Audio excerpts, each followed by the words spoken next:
Good morning students. देखो last class हमने atomic size के वेरिएशन को देखा था कि कैसे moving from left to right या moving from top to bottom size कैसे डिक्रीज या इंक्रीज करता है। ठीक है, हमने डिफाइन किया था कई तरह के रेडियस की बात हुई थी, ionic radius, van der Waals radius, metallic radius, covalent radius, इन सबको हमने समझा था और इनके वेरिएशन को समझा था। ठीक है, कुछ क्वेश्चन जैसे ये थे, कैटायन का भी आयन हम रेडियस हम लोगों ने चेक किया था। तो कैटायन का रेडियस जो होता है वो हमेशा ही छोटा होता है पैरेंट्स से। ठीक है, और जो एनायन था यानी कि नेगेटिव वाला जो था, इसका रेडियस हमेशा बड़ा होगा पेरेंट्स से यानी कि Cl से। समझ पाए बात को? तो ऐसे क्वेश्चन हम लोगों ने किए थे, आप अटैम्प्ट करना ऐसे क्वेश्चन जहाँ भी मिलें। ठीक है, ऐसे क्वेश्चन अरेंज करने के लिए आपको एग्जाम में मिलेंगे। तो साइज़ हमने देख लिया कैसे वेरी करता, from top to bottom size क्या होता था, इंक्रीज करता था, और moving from left to right size क्या होता था हमारा, डिक्रीज करता था। ठीक है, नेक्स्ट जो हमारा ट्रेंड हम लोग चेक करने जा रहे हैं वो है आयनाइजेशन एंथैल्पी। तो द एनर्जी, आयनाइजेशन एंथैल्पी होता क्या है, the energy required to remove most loosely bounded electron from an isolated gaseous. ध्यान रखो, from an isolated gaseous atom, मतलब अकेला हो और वो गैस फेज में हो, of the element in its ground state. It is also called ionization potential and it is expressed in kilojoule per mole और इलेक्ट्रॉन वोल्ट पर एटम। देखो अगर एक एटम लेके चलोगे तो एनर्जी बहुत थोड़ा सा रिक्वायर्ड होगा, तो उसे इलेक्ट्रॉन वोल्ट में मेजर कर लेंगे। लेकिन अगर हम मोल लेके चलेंगे तो एक मोल गैसियस एटम से इलेक्ट्रॉन बाहर करने के लिए जितनी एनर्जी की रिक्वायरमेंट होगी वो किलो जूल में मेजर करेंगे, या ज़्यादा एनर्जी होगी तो उसे किलो जूल में डिफाइन करेंगे। ठीक है, तो आप समझ गए होंगे कि आयनाइजेशन एंथैल्पी क्या होता है। कोई भी एक एटम है, ठीक है, एटम, न्यूक्लियस, और ये इसका एक इलेक्ट्रॉन मैं दिखा रहा हूँ। देखो इसके अंदर ढेर सारे सेल होंगे, उसमें भी इलेक्ट्रॉन होंगे, लेकिन जो आउटर मोस्ट इलेक्ट्रॉन है, आउटर मोस्ट सेल में जो इलेक्ट्रॉन प्रेजेंट है, सबसे लूजली बॉन्डेड जो है, उसको बाहर निकालने के लिए, यहाँ से बाहर निकालने के लिए, यानी कि एक्साइटेड करके इनफाइनाइट वाले सेल में भेजने के लिए, या जीरो एनर्जी सेल जिसे आप बोलते हो, उसमें भेजने के लिए जितनी एनर्जी आप इसको सप्लाई करोगे, वो एनर्जी किसी भी फॉर्म में आप सप्लाई कर सकते हो। In the form of electromagnetic radiation हो सकता है, या आप हीट एनर्जी सप्लाई करो, कैसे भी इसको करके जो एनर्जी आप सप्लाई करोगे इस इलेक्ट्रॉन को बाहर निकालने के लिए, ठीक है, वही एनर्जी क्या कहलाएगी, आयनाइजेशन पोटेंशियल कहलाएगी, या आयनाइजेशन एनर्जी कहलाएगी, या आयनाइजेशन एंथैल्पी कहलाएगी। तो बात समझ गए होंगे, यानी कि एक एटम से इलेक्ट्रॉन को बाहर निकालने के लिए जितनी एनर्जी की रिक्वायरमेंट है। ध्यान रखो कि ये जो एटम है ये गैसियस फेज में हो और बॉन्डेड ना हो, किसी से बॉन्डिंग में ना बंधा हो, आइसोलेटेड हो, और किस फेज में हो, गैसियस फेज में हो। ठीक है, तो जो भी एनर्जी की रिक्वायरमेंट होगी वही क्या कहलाएगा, आपका आयनाइजेशन एंथैल्पी। अब यहाँ पे फर्स्ट आयनाइजेशन एंथैल्पी देखो, हम लोग कई सक्सेसिव वे में कई इलेक्ट्रॉन निकालते हैं। जैसे एल्यूमिनियम अगर हमें देखा जाए तो एल्यूमिनियम जो है वो 3+ तक पहुंचता है, इसकी जो प्रॉपर बैलेंसी वो 3+ होती है ना। तो ऐसा तो है नहीं कि 3 इलेक्ट्रॉन एक साथ निकल गए होंगे, बल्कि क्या हुआ होगा, 1 by 1 एल्यूमिनियम में आप थोड़ी सी एनर्जी सप्लाई किए होगे, फिर क्या आया होगा, वो एल्यूमिनियम प्लस, ध्यान रखो कि ये गैसियस फेज में है, ठीक है, प्लस इलेक्ट्रॉन। तो यहाँ पे ये फर्स्ट आयनाइजेशन एंथैल्पी कहलाएगा, फर्स्ट आयोनाइजेशन एंथैल्पी, क्योंकि आपने एक इलेक्ट्रॉन निकाला। ऐसे अगर हम Al+ बन चुका है गैसियस फेज में, अगर अब इससे हम एक इलेक्ट्रॉन और निकाल दें, थोड़ी सी हीट एनर्जी या कोई भी एनर्जी आप इसे सप्लाई करो जिससे एक इलेक्ट्रॉन और रिमूव हो जाए, तो क्या बनाएगा, ये बनाएगा Al2+ gaseous and plus electron. ठीक है, तो इस केस में जितनी एनर्जी आपने सप्लाई किया उसे आप बोलोगे सेकेंड आयनाइजेशन एनर्जी। समझ आई बात, प्लस एक बार बन चुका था, फिर प्लस से आपने डबल प्लस बनाया, तो एक इलेक्ट्रॉन और रिलीज़ किया, तो सेकेंड आयनाइजेशन एंथैल्पी। ऐसे Al2+ गैसियस से अगर हम फिर से हीट एनर्जी सप्लाई करते हैं और ये कहाँ पहुँच जाता है, ये Al3+ गैसियस में पहुँच जाता है, तो ये क्या कहलाएगा, थर्ड आयनाइजेशन एनर्जी। ठीक है, तो आप समझ गए होंगे कि यह सक्सेसिव वे में कई इलेक्ट्रॉन अगर हमें निकालना हो तो इस तरह से हम कहते हैं first ionization enthalpy, second ionization enthalpy, या थर्ड आयनाइजेशन एंथैल्पी। समझ में आई बात। तो वही यहाँ पे दो, first ionization enthalpy, it is the enthalpy change when most loosely bound electron is removed from an isolated gaseous atom. तो ये समझ में आ गई होगी बात। देखो ये ΔIH डिफाइन किया गया है, ये आयनाइजेशन एंथैल्पी को शो करने के लिए है। ठीक है, अच्छा एक और बात कि एनर्जी यहाँ पे जो भी रिलीज होगी, रिलीज नहीं होगी, बल्कि हमें क्या करना पड़ेगा, सप्लाई करना पड़ेगा हमें एनर्जी। कभी भी एक इलेक्ट्रॉनों को बाहर निकालने के लिए तो एनर्जी हमें देना ही पड़ेगा, और जब हम एनर्जी देते हैं, ठीक है, तो उसे हम क्या लेके चलते हैं, पॉजिटिव। समझ में आई बात। पूरी केमिस्ट्री में इस बात को ध्यान रखना आप पूरी केमिस्ट्री में कि अगर कहीं से भी आप एक्सटर्नल सोर्स से सराउंडिंग से एनर्जी सिस्टम में सप्लाई कर रहे हो तो हमेशा ही क्या होगा, वो पॉजिटिव कहलाएगा। और अगर एक सिस्टम से एनर्जी बाहर निकल रही है तो वो हमेशा ही जो भी एनर्जी निकलेगी उसे हम क्या बोलेंगे, नेगेटिव एनर्जी। समझ में? तो delta H change in enthalpy कहलाता है। यहाँ पे आई डिनोट कर रहा है किसको, आयनाइजेशन एंथैल्पी को, कि यहाँ से यहाँ तक के चेंज करने में जो एनर्जी रिलीज या एब्जॉर्ब हुई, ठीक है, उसी को क्या बोल रहे हो आप, डेल्टा आई एच। क्लियर हो गई ना बात? तो हमेशा ही क्या होने वाला है, ये पॉजिटिव, क्योंकि इलेक्ट्रॉन को तो निकालने के लिए आपको हमेशा ही एनर्जी देनी पड़ेगी। समझ में आई बात? तो आप एक सिस्टम में एनर्जी सप्लाई कर रहे हो और इसी वजह से वो क्या होने वाला है, पॉजिटिव रहेगा। क्लियर हो गई बात यहाँ तक? ठीक है। अगर एनर्जी रिलीज हो रही, जैसे एक्सोथर्मिक और एंडोथर्मिक कैसे पता होगा, एक्सोथर्मिक हम उसे बोलते हैं जहाँ से हीट एनर्जी बाहर निकलती है। जैसे कि आप किसी चीज़ को बर्न करो, अगर आप कोयले को जलाओगे तो वहाँ से हीट एनर्जी बाहर निकलेगी, और ऐसे प्रोसेस को हम लोग क्या बोलते हैं, एक्सोथर्मिक प्रोसेस, जहाँ से हीट एनर्जी हमें बाहर निकलती है। सिस्टम है एक, कोयला हमारा सिस्टम हो गया और वहाँ से एनर्जी बाहर निकल रही है, तो ऐसी एनर्जी को हम लोग क्या डिनोट करेंगे, किस साइन से, नेगेटिव साइन से डिनोट करेंगे। एनर्जी अगर आप सप्लाई करते हो तो पॉजिटिव, अगर एनर्जी बाहर निकलती है तो वो नेगेटिव। पूरी केमिस्ट्री में बस ये ध्यान रखना, साइन कन्वेंशन, ठीक है। एनर्जी सप्लाई करोगे तो पॉजिटिव, एनर्जी निकलेगा अगर सिस्टम से तो कैसा होगा, नेगेटिव। तो अगर डेल्टा एच की बात की जाए, change in enthalpy for exothermic process, अगर एक्सोथर्मिक है जहाँ से हीट एनर्जी निकल रही है तो डेल्टा एच कैसा आएगा, नेगेटिव आएगा। और for an endothermic process, endothermic अगर प्रोसेस है तो डेल्टा एच कैसा होता है, उस केस में पॉजिटिव होगा, क्योंकि आप हीट एनर्जी सप्लाई करते हो। तो ये समझ में आ गया आपको आयनाइजेशन एंथैल्पी यहाँ तक, ठीक है।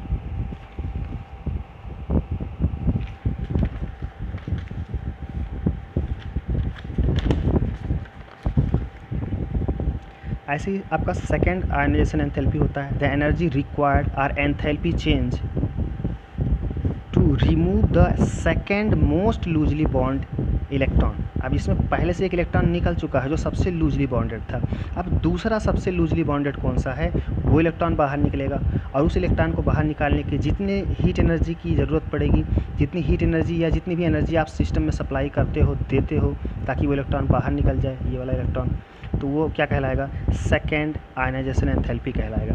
और डेल्टा एच कैसा होने वाला है, पॉजिटिव। समझ में आई बात? डेल्टा एच कैसा होगा, पॉजिटिव होगा। अच्छा, एक और चीज़, ऐसे ये तो सेकेंड एंथैल्पी, ऐसे थर्ड, फोर्थ, फिफ्थ, आप फिफ्थ आयनाइजेशन एंथैल्पी को भी बता सकते हो। और एक और रिलेशन होता है इसमें, जैसे फर्स्ट आयनाइजेशन एंथैल्पी जो होगा, फर्स्ट आयनाइजेशन एंथैल्पी वो हमेशा ही लेस होगा सेकेंड से, सेकेंड हमेशा ही लेस होगा थर्ड से, थर्ड हमेशा ही लेस होगा फोर्थ से। मतलब पहला इलेक्ट्रॉन अगर आप निकाल रहे हो किसी एटम से, फर्स्ट इलेक्ट्रॉन निकाल रहे हो, तो बहुत ही ईजिली आप निकाल सकते हो, जो भी रिक्वायरमेंट था वो तो देना ही पड़ेगा।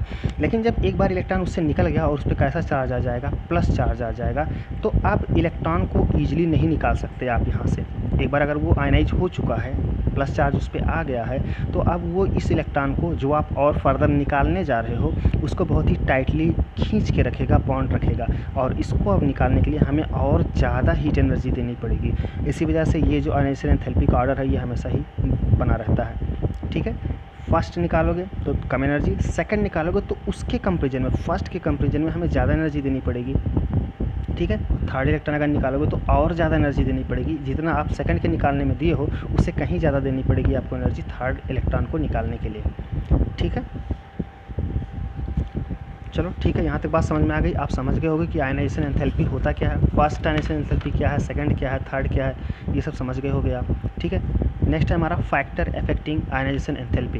कौन कौन से फैक्टर हैं जिनसे ये इफेक्ट होता है आपका, तो सबसे पहले क्या है आपका, size of the atom, size of the atom. और आयनाइजेशन एंथैल्पी जो होती है वो यूनिवर्सली प्रोपोर्शनल टू 1/, साइज होता है। इसको आप ऐसे समझ सकते हो कि अगर साइज छोटा है तो इलेक्ट्रॉन यहाँ पे है, न्यूक्लियस यहाँ पे है, डिस्टेंस जो है इन दोनों के बीच में बहुत कम होगा और फोर्स ऑफ अट्रैक्शन क्या होगा, ज़्यादा होगा। यानी ये इलेक्ट्रॉन बहुत ही स्ट्रांगली इससे कनेक्टेड होगा, बॉन्डेड होगा, है ना, ज़्यादा अट्रैक्शन फोर्स से बधा होगा, तो इसको अलग करने के लिए आपको ज़्यादा एनर्जी देनी पड़ेगी। और अगर एक एटम है जिसकी साइज़ बड़ी है, ठीक है, तो यहाँ से जब इलेक्ट्रॉन आप निकालोगे तो क्योंकि डिस्टेंस जो है ये बढ़ गया है, और डिस्टेंस बढ़ जाने की वजह से जो फोर्स ऑफ अट्रैक्शन था न्यूक्लियस का इस इलेक्ट्रॉन के प्रति, वो क्या हो गया है, थोड़ा कम हो गया है। ठीक है, डिस्टेंस बढ़ने से कम हो जाएगा और इसीलिए क्या होगा, ये ईजिली आप यहाँ से निकाल सकते हो। इसके रिस्पेक्ट में इससे इलेक्ट्रॉन निकालना ज़्यादा ईजी है। समझ में आई बात? क्योंकि यहाँ पे इलेक्ट्रॉन क्या है, बहुत ही स्ट्रांगली कनेक्टेड नहीं है इस न्यूक्लियस से। क्लियर होगी ना बात? तो साइज अगर बढ़ता जाएगा तो आयनाइजेशन एंथैल्पी भी क्या होगी, डिक्रीज करती चली जाएगी, और इसीलिए इसका रिलेशन कैसा है, इन्वर्सली प्रोपोर्शनल। तो size of the atom ionization energy is inversely proportional to 1/, size. क्या यहाँ तक बात क्लियर हो गई? सेकंड फैक्टर जिस पे डिपेंड करता है वो है चार्ज ऑन द न्यूक्लियस, और ये डायरेक्टली प्रोपोर्शनल होगा। अगर चार्ज न्यूक्लियस पे ज़्यादा है, अगर यहाँ पे चार्ज ज़्यादा है, ज़्यादा प्रोटॉन है, तो फोर्स ऑफ अट्रैक्शन भी क्या होगा, ज़्यादा होगा। अगर यहाँ पे चार्ज कम है, न्यूक्लियस का चार्ज ही कम है, तो फोर्स ऑफ अट्रैक्शन क्या होगा, कम होगा। समझ में आई बात? तो डायरेक्टली प्रोपोर्शनल होगा। अगर चार्ज ज़्यादा है तो फोर्स ऑफ अट्रैक्शन ज़्यादा होगा, जिसकी वजह से ज़्यादा एनर्जी देनी पड़ेगी इसको निकालने के लिए। और अगर चार्ज कम है तो फोर्स ऑफ अट्रैक्शन इन दोनों के बीच में कम होगा, जिसकी वजह से आप इस इलेक्ट्रॉन को ईजिली निकाल सकते हो, यानी कि आयनाइजेशन एंथैल्पी क्या होगी, कम होगी। क्लियर ना बात? तो आयनाइजेशन एनर्जी या enthalpy is directly proportional to charge on the nucleus. ये था सेकंड फैक्टर जिस पे आप आयनाइजेशन एंथैल्पी डिपेंड करती है। थर्ड आपका क्या है, screening effect of the inner electrons. Screening effect आप समझ गए, पिछले में बताया गया था स्क्रीनिंग इफेक्ट क्या होता है। न्यूक्लियस है, ये मान लेते हैं आउटर मोस्ट सेल है जिसमें एक इलेक्ट्रॉन है और इसको हमें बाहर निकालना है, ये वाला। तो ये डिपेंड करेगा कि यहाँ बीच में किस तरह की लेयरिंग है, किस तरह के इलेक्ट्रॉन जो है यहाँ पे बीच में सेल कैसा है जिसमें इलेक्ट्रॉन फिल हैं, और ज़्यादा से इलेक्ट्रॉन जो हैं बीच वाले इलेक्ट्रॉन जो यहाँ पे फिल हैं वो कैसा रोल अदा कर रहे हैं। तो अगर यहाँ पे स्क्रीन ज़्यादा अच्छा बन गया है, यानी कि स्क्रीन बनने का मतलब कि इस न्यूक्लियस का इफेक्ट इस आउटर मोस्ट इलेक्ट्रॉन पे पहुँच नहीं पा रहा है जितना पहुँचना चाहिए। और वो क्यों नहीं पहुँच पा रहा है, क्योंकि यहाँ बीच में इलेक्ट्रॉनों ने एक लेयर बना दिया है, ठीक है, और ये इलेक्ट्रॉन क्या कर रहे हैं, इस वाले इलेक्ट्रॉन को रिपेल कर रहे हैं, अपने से दूर भेज रहे हैं। समझ में आई बात?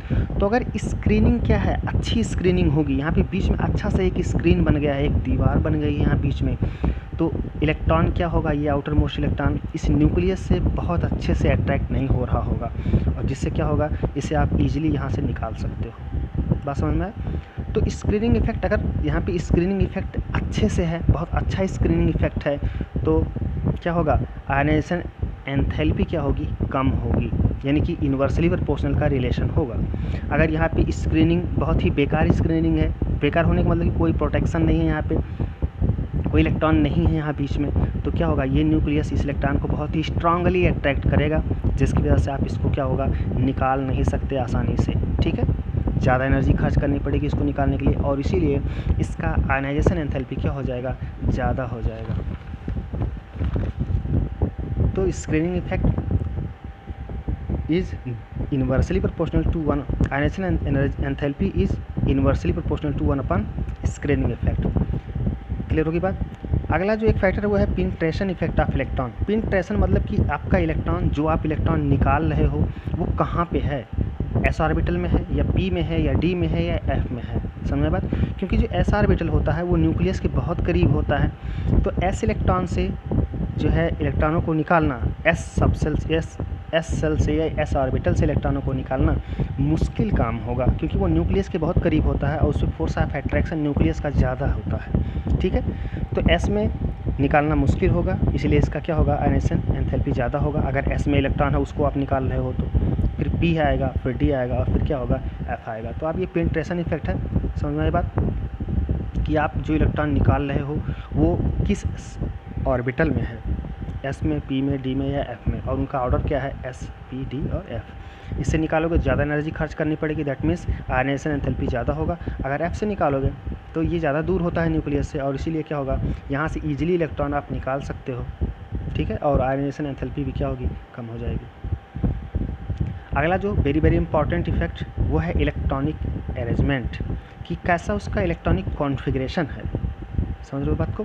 तो जो क्वेश्चन पूछे जाते हैं वो अधिकतर यहीं से पूछे जाते हैं, ध्यान रखना। बाकी ये सब तो आप कंपेयर कर सकते हो, समझ गए होगे। देखो, because half filled and completely field cells have extra stability associated with them. Consequently, it is difficult to remove electron from these stable electronic configuration.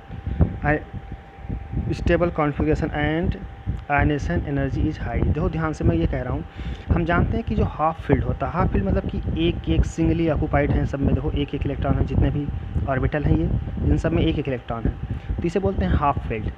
अगर ये कम्प्लीटली फील्ड की बात करें तो अगर मान लेते हैं पी ऑर्बिटल है तो उसमें आप 6 इलेक्ट्रॉन फिल कर दो कम्प्लीटली एंटी स्पिन में, कुछ इस तरह से, इसे बोलेंगे कम्प्लीटली फील्ड।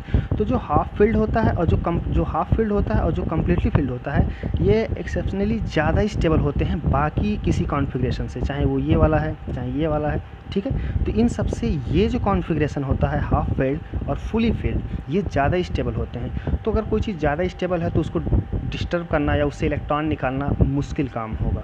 समझ में आई बात। तो यहाँ से इलेक्ट्रॉन अगर आप निकालोगे तो थोड़ा मुश्किल होगा, यहाँ से इलेक्ट्रॉन निकालोगे ईजिली निकल जाएगा ये वाला इलेक्ट्रॉन।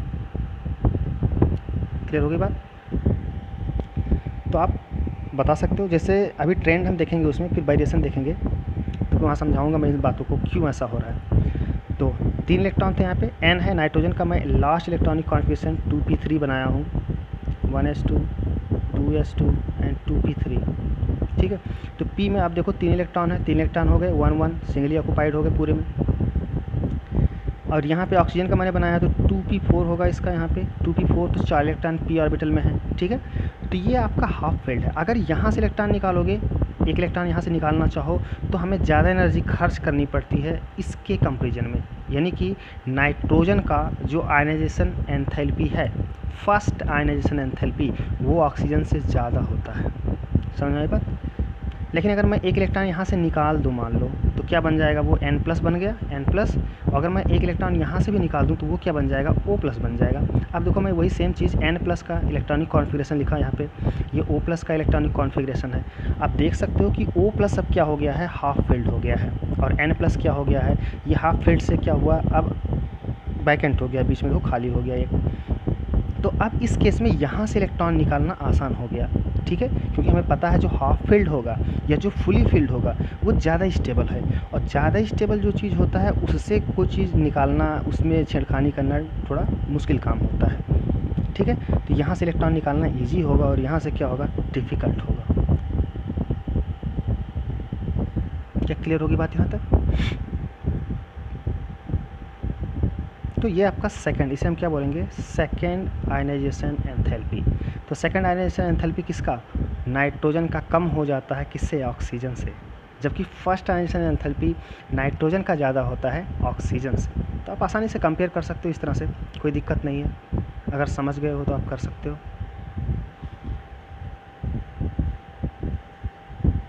ठीक है।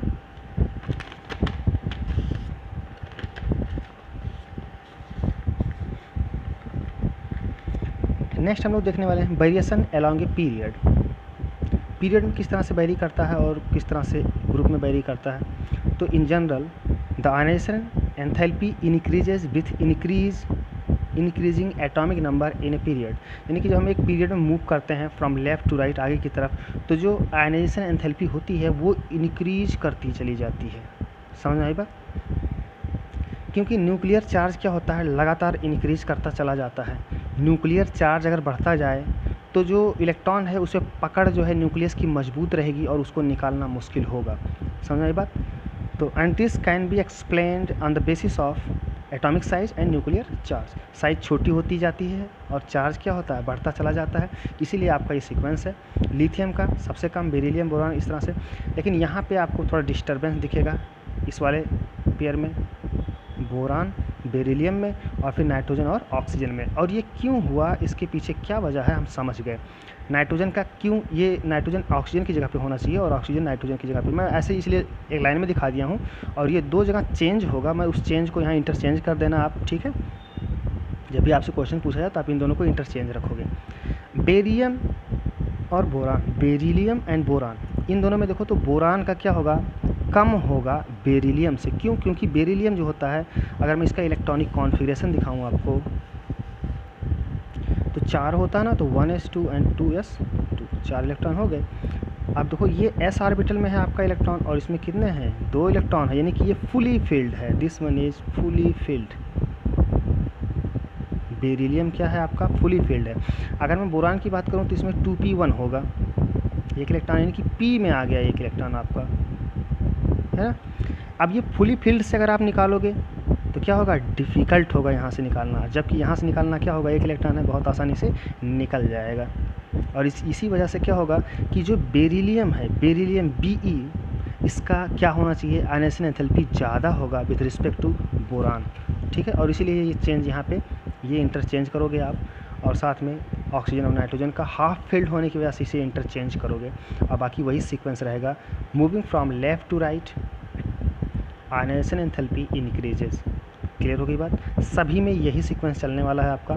नाइट्रोजन फैमिली इधर से तो वो आपस में इंटरचेंज कर देना, और बाकी सबका पीरियड में आप देख सकते हो, ठीक है। फिर है variation down a group, within a group there is a gradual decrease in ionization enthalpy, बहुत ही तेज़ी से डिक्रीज करता है in moving from top to bottom. This can be explained on the following factor. पहला क्या, नीचे जाने पे, टॉप टू बॉटम जाने पे जो आयनाइजेशन एंथैल्पी होती है वो डिक्रीज करती है। इंक्रीजिंग न्यूक्लियर चार्ज, देखो नीचे जाने पे न्यूक्लियर चार्ज इंक्रीज करेगा, पहली बात तो, ठीक है। दूसरी चीज़ जो होगी वो एटॉमिक साइज इंक्रीज करेगा, साइज़ भी बढ़ेगी, न्यूक्लियर चार्ज भी बढ़ेगा, क्योंकि एक्स्ट्रा प्रोटॉन आप ऐड करते जा रहे हो, ठीक है। तो ये 2 चीज़ें इंक्रीज हो रही हैं। और एक शील्डिंग इफेक्ट क्या है, शील्डिंग इफेक्ट ये आपका इंक्रीज हो जाएगा, शील्डिंग इफेक्ट भी इंक्रीज होगा, क्योंकि नंबर ऑफ़ इलेक्ट्रॉन्स बीच में ढेर सारे आ जाएंगे, तो वो आउटर मोस्ट इलेक्ट्रॉन पे क्या करेंगे, शील्डिंग इफेक्ट शो कराएंगे। समझ आई बात? तो ये 3 चीज़ें क्या होती हैं, इंक्रीज होती हैं। एक तो शील्डिंग इफेक्ट इंक्रीज हो जाता है, न्यूक्लियर चार्ज इंक्रीज हो जाता है, एटॉमिक साइज इंक्रीज हो जाता है। लेकिन ये न्यूक्लियर चार्ज और एटॉमिक साइज, ये जो इंक्रीज होते हैं, इनके इंक्रीज होने की वजह से क्या होता है, जैसे न्यूक्लियर चार्ज मान लो इंक्रीज कर गया, तो आयनाइजेशन एंथैल्पी क्या होगा, डिक्रीज कर जाएगा। समझ लो बात तो, क्योंकि चार्ज ज़्यादा हुआ तो खींच लेगा। ऐसे एटॉमिक साइज अगर क्या हुआ, इंक्रीज कर गया, तो आयनाइजेशन एंथैल्पी क्या हो जाएगा, आयनाइजेशन एंथैल्पी क्या हो जाएगा, डिक्रीज कर जाएगा। लेकिन जो 2 इफेक्ट हैं, जैसे न्यूक्लियर चार्ज का एक इफेक्ट और एक इफेक्ट आपका ये शील्डिंग इफेक्ट, तो shielding effect plus increased atomic size, इन दोनों का इफेक्ट जो है वो क्या करता है, ज़्यादा इफेक्टिव हो जाता है न्यूक्लियर चार्ज से। समझ मेरे बात को, पूरी बात समझो कि शील्डिंग इफेक्ट मतलब क्या हुआ, रिपल्सन क्रिएट करना, दूर कर देना इलेक्ट्रॉन को न्यूक्लियस से।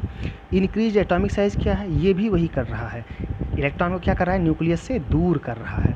तो अगर इलेक्ट्रॉन दूर हो गया है न्यूक्लियस से, वो जो इफेक्ट है वो ज़्यादा पावरफुल है। न्यूक्लियर चार्ज इंक्रीज जो कर रहा है उससे कहीं ज़्यादा पावरफुल ये दोनों हो जाते हैं, और इसीलिए इनका जो इफेक्ट है वही क्या होता है, प्रोनाउंस्ड हो जाता है, और यही इफेक्ट अपीयर होता है। और इसी वजह से क्या होता है, आपका जो आयनाइजेशन एंथैल्पी होता है वो डिक्रीज करता चला जाता है डाउन द ग्रुप। समझ आई बात?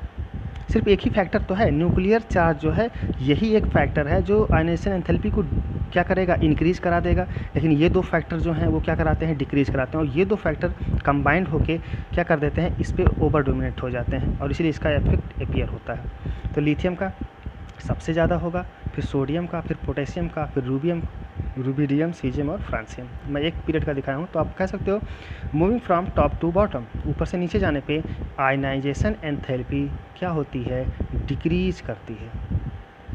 क्लियर हो गई बात यहाँ तक? तो हमने देख लिया आयनाइजेशन एंथैल्पी क्या होता है और इसका वेरिएशन क्या होता है। इसमें हमने समझा फर्स्ट आयनाइजेशन एंथैल्पी क्या होता है, सेकंड क्या होता है, थर्ड, ये सारी चीज़ें हमने देख लिया। ठीक है, नेक्स्ट जो हमारा है, नेक्स्ट टॉपिक वो हमारा इलेक्ट्रॉन गेन एंथैल्पी है। इलेक्ट्रॉन गेन एंथैल्पी, तो इलेक्ट्रॉन गेन एंथैल्पी क्या, जैसे कि कोई अभी पिछले में हमने देखा क्या कि एक इलेक्ट्रॉन को निकालने एक इलेक्ट्रॉन को निकालने में जितनी एनर्जी हमें खर्च करनी पड़ती है, देनी पड़ती है, वही आयनाइजेशन एंथैल्पी कहलाती है। लेकिन होता ऐसा है कि अगर हम किसी एक में इलेक्ट्रॉन डालें, यहाँ तो निकाल रहे थे, अगर मान लो हम इलेक्ट्रॉन डालें तब क्या होगा? तो होता यूँ है कि इलेक्ट्रॉन डालते हैं जब किसी एटम के अंदर, तो वहाँ से भी एनर्जी क्या होती है, वो रिलीज हो सकती है या एब्जॉर्ब हो सकती है। दोनों ही केस हो सकता है वहाँ पे। वो डिपेंड करेगा कि इलेक्ट्रॉनों का डालना एक्सोथर्मिक प्रोसेस है या एंडोथर्मिक प्रोसेस है। समझ पाए ना बात को?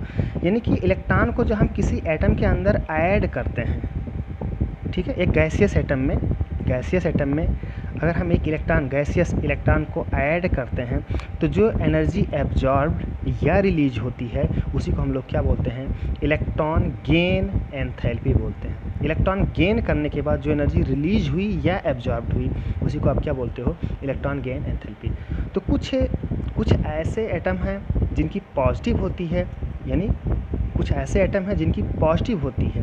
पॉजिटिव होने का क्या मतलब है? मतलब हमें एक्स्ट्रा एनर्जी बाहर से सप्लाई करनी पड़ेगी, यानी कि ज़बरदस्ती करना पड़ेगा इस इलेक्ट्रॉन को एक एटम में ऐड करने के लिए, यानी कि एक्स्ट्रा एनर्जी हमें देना पड़ेगा। ठीक है, तो वो क्या हो जाएगा? आपका पॉजिटिव होगा। इलेक्ट्रॉन गेन एंथैल्पी क्या होगा? पॉजिटिव होगा। लेकिन अगर कुछ ऐसे एटम भी हैं, जैसे मान लो फ्लोरीन में अगर आप इलेक्ट्रॉन ऐड करोगे तो ये तो वैसे ही प्यासा है बेचारा, है ना, इलेक्ट्रॉन नेगेटिव है बहुत ज़्यादा, तो ये इलेक्ट्रॉन लविंग है।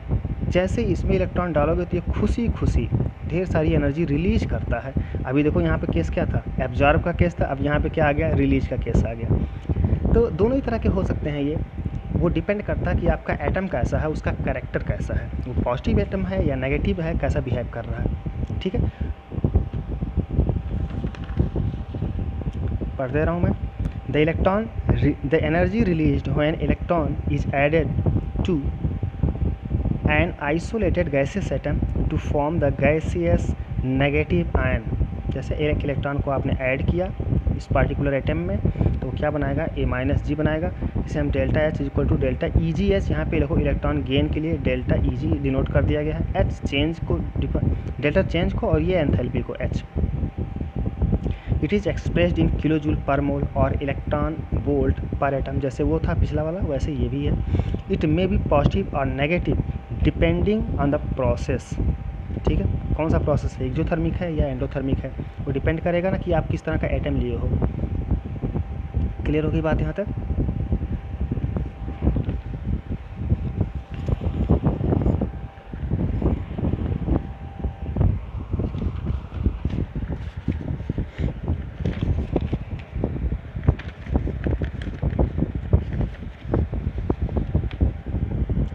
For example, group 17 elements have very high negative electron gain enthalpy।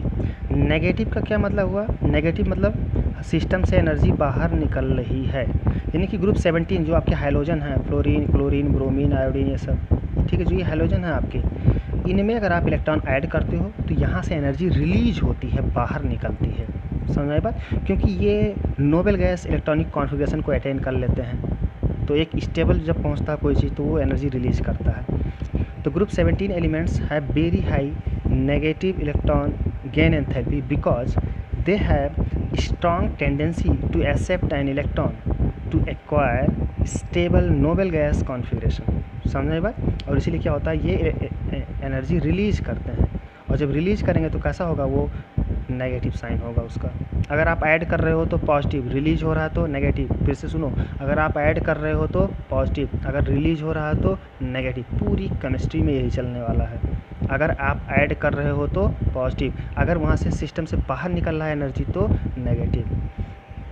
ठीक है, noble gases have large positive electron gain enthalpy. सबसे ज़्यादा किसका होता है?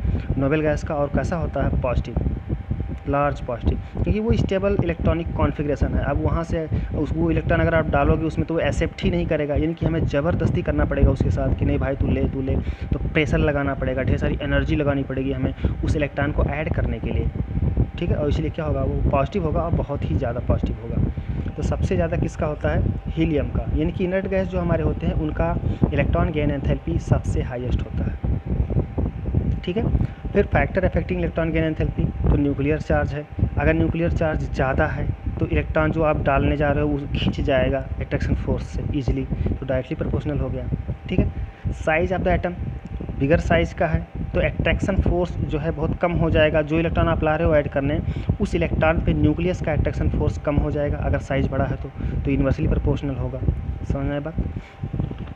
अगला जो हमारा इलेक्ट्रॉनिक कॉन्फ़िगरेशन पे डिपेंड करेगा। फिर से half filled and fully filled, valence subshell so very small tendency to accept additional electron. हाँ, जो पहले से ही स्टेबल हों, चाहे जैसे हाफ फील्ड है या फुली फील्ड है, और जो पहले से स्टेबल हैं वो इलेक्ट्रॉन को क्यों लें, समझ लो बात को। तो क्या होगा, very small tendency to accept additional electron, बहुत ही कम इलेक्ट्रॉन को लेना चाहते हैं, और इसीलिए क्या होता है, पॉजिटिव होता है उनका इलेक्ट्रॉन गेन एंथैल्पी। क्लियर हो गई बात। फिर इसका वेरिएशन देख लो आप। Variation down a group, it decreases down the group because size increases. अगर हम ऊपर से नीचे जाएं तो साइज़ क्या होगी, बड़ी होती चली जाएगी।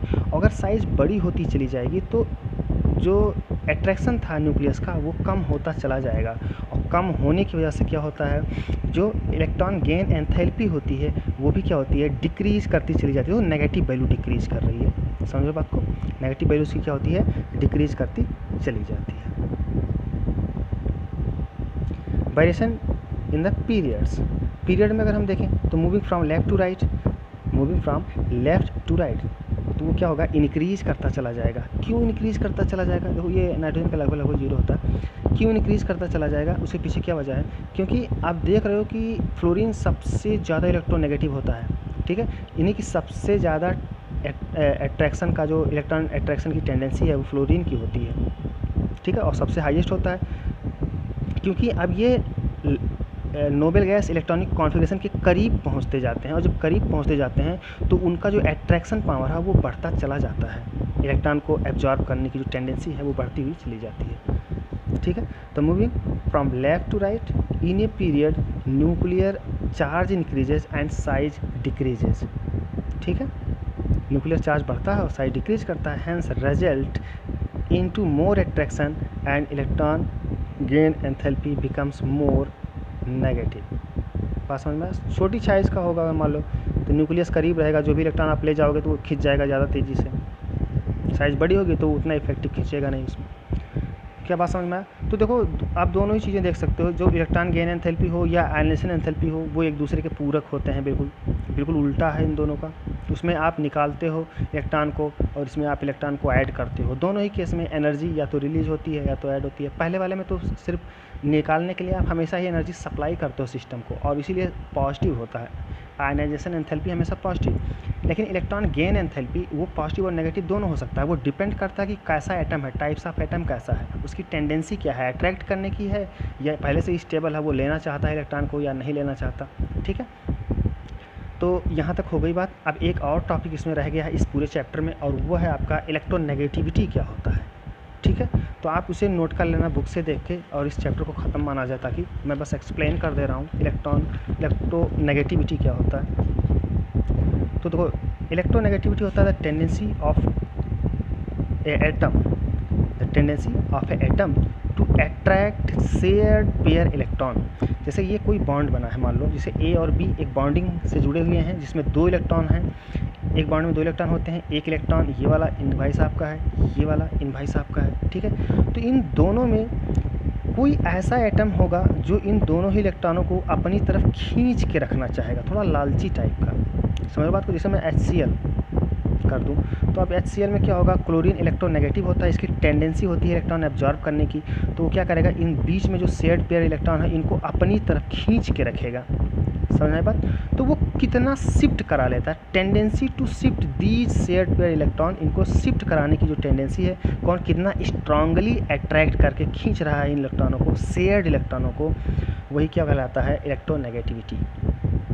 ठीक है, तो जो ज़्यादा खींचेगा, तो इस चीज़ का कोई मेजरमेंट वैसा नहीं है, लेकिन पाउली ने एक स्केल दे दिया था जिसमें स्केल में 4, 3, 2, 1 इस तरह से करके नंबरिंग दे दी गई थी कि जिसका सबसे ज़्यादा है वो सबसे ज़्यादा इलेक्ट्रोनेगेटिव हो। जैसे फ्लोरीन का 4 होता है, सबसे ज़्यादा है, मोस्ट इलेक्ट्रोनेगेटिव एलिमेंट।